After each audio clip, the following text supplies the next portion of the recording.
కేవలం 7,999K up to 10 kgs వరకు బరువు తగ్గి అధిక బరువు నుంచి వచ్చే ప్రధాన సమస్యలను దూరం చేసుకోండి. సినిమా వాళ్లపై రూమర్స్ రావడం, ట్రోల్స్ చేయడం కామన్ అయినా అల్లు అర్జున్ విషయంలో వచ్చిన నెగటివిటీ కొత్తగా ఉంది. బన్నీపై చేసిన వ్యాఖ్యలు ఆసక్తికరంగా మారడమే కాదు, బన్నీ పర్సనాలిటీని దెబ్బతీసేలా ఉన్నాయి. దీంతో బన్నీ టీం సీరియస్ గా స్పందించి హీరోపై వస్తున్న రూమర్స్ ను ఖండించింది. మరోవైపు బన్నీ పిఆర్ టీం ఇంటర్వ్యూ ఇచ్చిన వాళ్లను వేధిస్తోందా? అందుకే ఇంటర్వ్యూ వీడియోను డిలీట్ చేశారా? ఇంతకీ బన్నీపై చేసిన కామెంట్స్ ఏంటి? ఈ హాట్ టాపిక్ సోషల్ మీడియాను ఊపేసింది. సోషల్ మీడియాలో సెలబ్రిటీస్ పై రకరకాల రూమర్స్ వస్తూ ఉంటాయి, పోతూ ఉంటాయి. అయితే కొన్నిటికి స్పందించాల్సిన అవసరం వస్తుంది.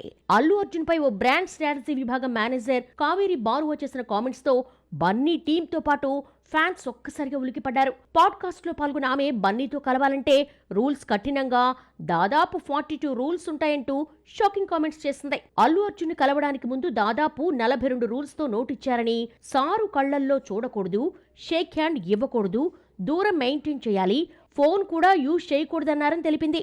యాడ్ షూటింగ్ టైంలో అల్లు అర్జున్ వస్తుండగా ఎక్కడో మూల కూర్చుని ఫోన్ చూస్తుంటే హీరో బాడీగార్డ్స్ వచ్చి చేతిలో ఫోన్ లాగేసుకున్నారు. హీరో ప్రైవసీకి భంగం కలగకూడదని అలా స్ట్రిక్ట్ గా ఉండొచ్చని కావేరి పేర్కొంది. పాడ్కాస్ట్ వీడియో వైరల్ కావడంతో బన్నీ యాంటీ ఫ్యాన్స్ సోషల్ మీడియాలో హీరోను ట్రోల్ చేయడం స్టార్ట్ చేశారు. దీంతో బన్నీ టీం స్పందించక తప్పలేదు. సోషల్ మీడియాలో నోట్ విడుదల చేస్తూ ఇందులో ఏమాత్రం నిజం లేదని, అవాస్తవాలను నమ్మద్దని కోరింది.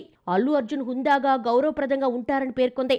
నిరాధార ఆరోపణలపై న్యాయ బృందం కోర్టులో దావా వేయనుందని తెలిపింది. వివాదం ముదరడంతో కావేరి బారువాను పాడ్కాస్ట్ చేసిన స్వీకృతి తన ఇన్స్టాలో ఇంటర్వ్యూ వీడియోను తొలగించింది. అల్లు అర్జున్ పిఆర్ టీం తన గెస్ట్ కావేరిని వేధించడంతో ఇన్స్టాలో వీడియోను తొలగించామని పోస్టు పెట్టింది. చూస్తుంటే ఎవరూ తగ్గడం లేదు. ఈ వివాదం మరింత ముదిరేట్టు కనిపిస్తోంది.